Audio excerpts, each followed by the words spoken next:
नारद मुनि, भगवान के मैसेंजर, तीनों लोकों में घूमते रहते थे। वो अक्सर भगवान विष्णु के पास जाते।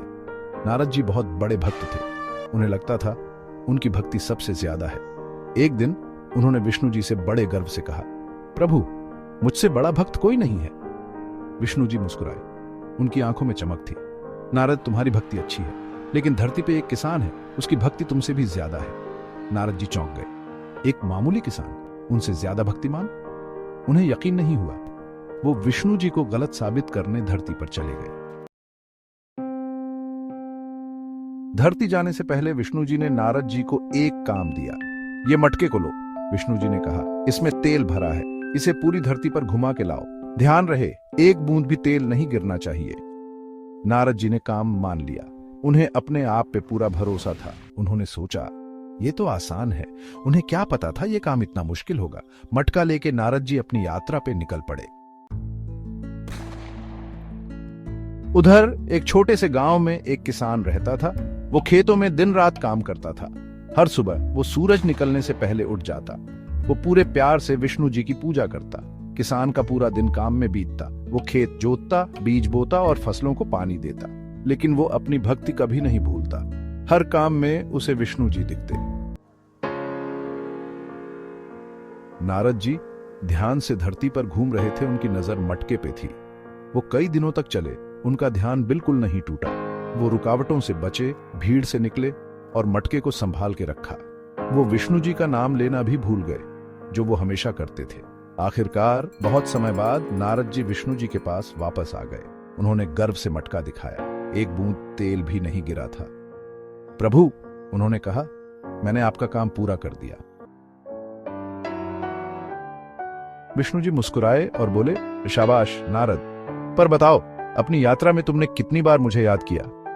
नारद जी चुप हो गए। मटके के ध्यान में वो विष्णु जी का नाम लेना भूल गए थे। वो काम में इतने व्यस्त हो गए थे कि भक्ति ही भूल गए। अब विष्णु जी ने कहा, चलो किसान के पास चलते हैं। वो किसान के खेत में गए। किसान खेत जोत रहा था। उसके माथे से पसीना टपक रहा था। बताओ किसान, विष्णु जी ने पूछा, अपने व्यस्त दिन में तुम मुझे कितनी बार याद करते हो? किसान ने काम रोक दिया और मुस्कुराया। प्रभु, आप हमेशा मेरे विचारों में होते हैं। जब मैं उठता हूं, मैं आपको उगते सूरज में देखता हूं। जब मैं खेतों में काम करता हूं, मैं आपको हवा और मिट्टी में महसूस करता हूं। जब मैं घर लौटता हूं, मैं आपको अपने परिवार की मुस्कान में देखता हूं। नारद जी हैरानी से सुन रहे थे। किसान के शब्द सरल थे, लेकिन उनमें भक्ति की गहराई थी जो उन्हें समझ नहीं आई थी। विष्णु जी नारद की तरफ मुड़े। देखा नारद, सच्ची भक्ति दिखावे या कर्मकांड में नहीं होती। सच्ची भक्ति हर सांस में, हर काम में प्रभु को याद करने में है। किसान का जीवन इस सच्चाई का प्रमाण था। अपनी रोज की मुश्किलों में भी उसका विश्वास कभी नहीं डगमगाया।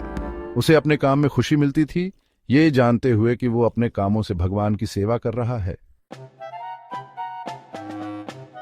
नारद को आखिरकार समझ आ गया। वो अपने अहंकार में अंधे हो गए थे। उन्होंने कर्मकांड और दिखावटी भक्ति को सच्ची भक्ति समझ लिया था। किसान ने अपने साधारण जीवन और अटूट विश्वास से उन्हें भक्ति का असली मतलब समझाया। विनम्र और ज्ञानी होकर नारद ने अपना सिर झुका लिया। उन्हें एहसास हुआ कि सच्ची भक्ति दिखावे या कर्मकांड में नहीं होती, यह दिल में रहती है, अटूट और पवित्र। नारद और किसान की कहानी हमें एक अनमोल सबक सिखाती है।